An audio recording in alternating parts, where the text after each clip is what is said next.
بقالنا فتره في حاجه غلط جوه الجهاز الطبي في النادي الاهلي والجهاز الطبي مع المنتخب. هو التشخيصات كلها غلط في غلط، يعني في حاجه غلط اصلا.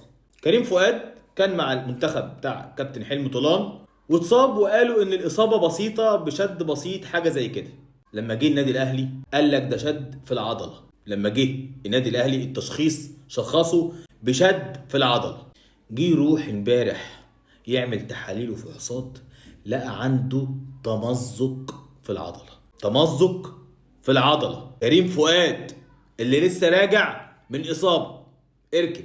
محمد شكري اللي هو لسه يعني الف ب، انا لسه ما بداتش، انا لسه التيشيرت ما عرقش.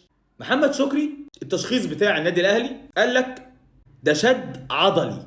بعد كده راح يعمل تحاليل وفحوصات، لقى عنده مزق في العضله زائد مزق في الوتر. ايه ده؟ طب اركن زيزو. طب انت كطبيب فريق، ومش فريق عادي، ده فريق النادي الاهلي، يعني المفروض يكون على اعلى مستوى، على اعلى مستوى. عارف ان زيزو مصاب ازاي يلعب؟ هو انت ما تعرفش ان الاصابه ديت ممكن تتفاقم وتزيد ويحصل فيه اللي حصل؟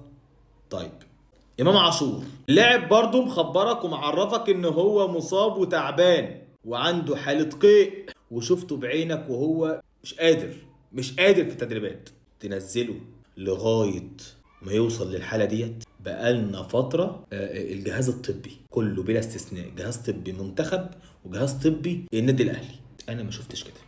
انا ما شفتش بالشكل ده قبل كده.